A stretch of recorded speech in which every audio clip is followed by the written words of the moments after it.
Well, this is the first guitar I ever bought, probably back in 95 or 96. The brand was Suzuki, but I have some plans to modify it, maybe put some different pickups in it, get a different pickguard, and do some other cosmetic changes as well. But it ought to be interesting. It's kind of neat because this is my first guitar, like I said, and so it's been quite a long time since I've seen it because I gave it to my dad. He just never played it, so I was like, I'll get it back since I've kind of gotten back interested into guitars, and figure I'd modify it and make it look different and upgrade the pickups. Well, this is going to be a bigger project than I thought. The truss rod is stripped out. I'm not sure if I messed it up a long time ago when I first bought it trying to lower the action or what, but I couldn't adjust it, so I'm just going to get a higher quality neck.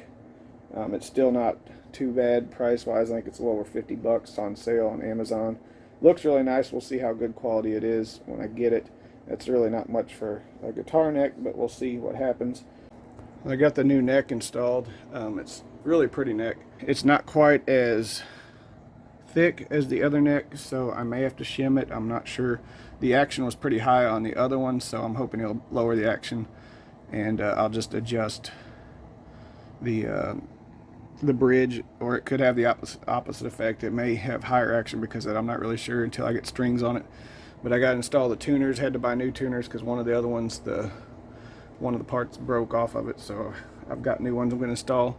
And then I have to wait for my pickup guard that has the pickups already installed in it, and that will be the last step. So I just put the screw in and it broke off inside, so I'm gonna have to drill that out or get that one out and drill pilot holes for the rest of them because apparently the screws aren't very strong, so that's gonna be fun. And it was the first one I did, so I will drill pilot holes for the rest of them so that won't happen, but figured that screw was strong enough and it was not. It's not the end of the world, but I had to rotate it just a little bit and put a new screw in it, so it's not perfect aligned with the other ones, but there was really no way I could get that broken screw out because it was so small. So I'll just have to live with it not being quite perfect, but it's really not that noticeable. I decided I'm going to go ahead and paint this guitar. I'll sand it down and then do some spray paint, but you have to take all the hardware off, so I'm going to get these final pieces out and then get to sanding.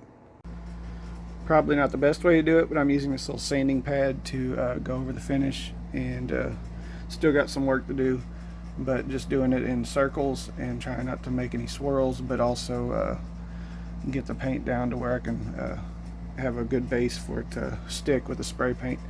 So I was drilling the hole to put this little string tensioner, I'm not even sure what you call it, but anyway, when I drilled the hole, the screws that came with it were too long, and when I drilled the pilot hole, it came all the way out through the other side of this headstock. So what I did was, you can see it spot in the middle, I took some wood filler and then took a little marker like this. It's for furniture, and it's not perfect, but it definitely looks better than it could have if it was just a hole.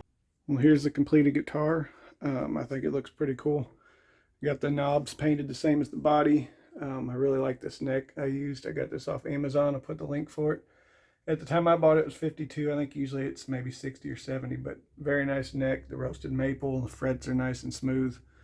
I did have to use some spacers or shims for the neck because it set too far down, so the strings were really far apart off the fretboard. So I really do think this thing turned out really cool. It sounds pretty good too, and I like having a humbucker with the 2 single coils. But if you're thinking about doing a custom guitar, I would say go for it. You'll probably run into a few little issues, but it's worth it and you'll learn from them. But I'm going to work on another one, as you can see over here, that's blue. It's going to have a really cool looking pick guard. I'm using that neck for all my projects to hold the bodies to paint them because it's the truss rod's messed up and I'm not going to use that neck anymore, so it works out pretty good to use for painting.